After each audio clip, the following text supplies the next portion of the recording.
पे आउट के बारे में जानते हैं कि कंपनी से हमें पैसा किस तरह मिलता है, कंपनी हमें पैसा किस तरह डिवाइड करती है। इसको बताने के लिए हमारे बीच में है अनीता नागर जी। अनीता जी। जी मैडम, जय आरसीएम। आवाज आ रही है मैडम? हाँ जी, बहुत अच्छी आ रही है। सभी को जय आरसीएम पहले तो। और पहली बार पे आउट बता रही हो भी तो अगर कोई गलती हो मैडम तो आप पूरी कर दीजिएगा उसको। पूरी कोशिश करूंगी कि अच्छा और सही बताऊं। तो शुरुआत करती हूँ। तो परफॉर्मेंस पे आउट मतलब बिजनेस जो निश्चित बिजनेस और निश्चित प्रतिशत की गणना करना। तो बिजनेस वॉल्यूम के आधार पर कमीशन की गणना की जाती है और इसकी सेल्स प्राइस कम या अधिक हो सकती है। तो इसमें जैसे लेग भी चलती है, तो इसमें दो लेग रहती है। एक होती है मेन लेग यानी कि समूह या अन्य लेग में जो लोग आते हैं। जो हमारे मेन लेग किसी भी डिस्ट्रीब्यूटर की वह लेग, मेन लेग जो होती है वो हमारे डिस्ट्रीब्यूटर की वह लेग होती है जिसका सबसे ज्यादा बिजनेस वॉल्यूम होता है। और जो अन्य लेग होती हैं, तो मेन लेग के अलावा जो सारी लेग जो बनाते हैं ABCD, वो अन्य लेग कहलाती है। तो अब बात करती हूँ मैं कि गणना कैसे की जाती है, परफॉर्मेंस बोनस की गणना कैसे की जाती है। जैसे मान लीजिए 100 से 4,999 पर हमें 10% मिलता है। फिर 5,000 से 9,999 पर हमें 12% मिलता है। 10,000 से 19,999 पर हमें 14% कमीशन मिलता है। 20,000 से 39,999 पर हमें 16.5% मिलता है। 40,000 से 69,999 पर हमें 19% मिलता है। 70,000 से 1,14,999 पर हमें 21.5% मिलता है। 1,50,000 से 1,69,999 पर हमें 24% मिलता है। 1,70,000 से 2,59,999 पर हम 26.5% हमें कमीशन मिलता है। 2,60,000 से 3,49,999 पर हमें 29% मिलता है। और 3,50,000 से अधिक होने पर हमें 32% मिलता है। अब 35,000 से अगर अधिक होता है तो हमें 3 से 8% की रॉयल्टी बोनस मिलता है।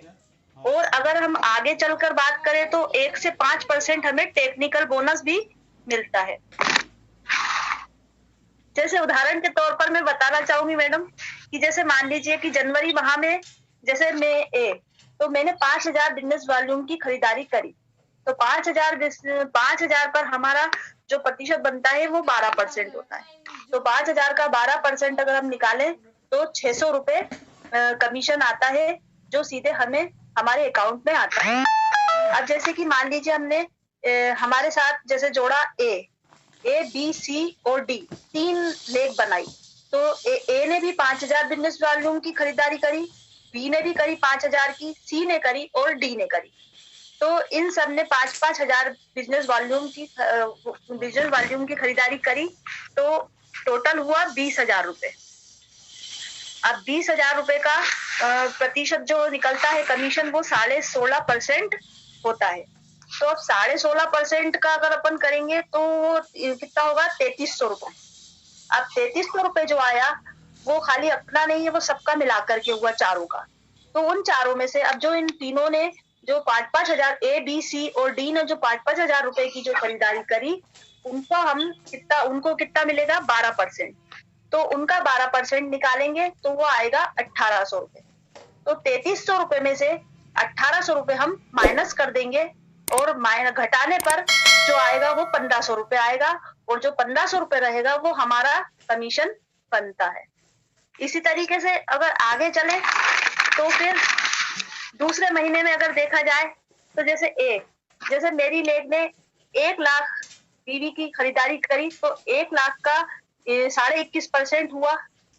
बी ने करी 33,000 बीवी की, तो 16.5%।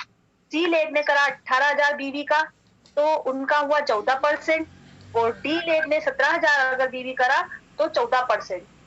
अब इन सबका अगर परसेंटेज निकालेंगे तो 1 लाख का 21% हुआ 21,500। 33,000 पर 16.5% हुआ 5,775 रुपए। और 18,000 बीवी पर 14% का हुआ 2,520 रुपए। और 17,000 बीवी पर 14% का हुआ 2,380 रुपए।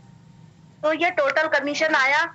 ये जब ए, बी, सी और डी का जब अपन ने 1,33,000, 18,000 और 17,000 जब प्लस किया, मतलब जोड़ा, तो 1,75,000 रुपए जो है ये टोटल हुआ। अब 1,75,000 का जो प्रतिशत है वो 26.5% है।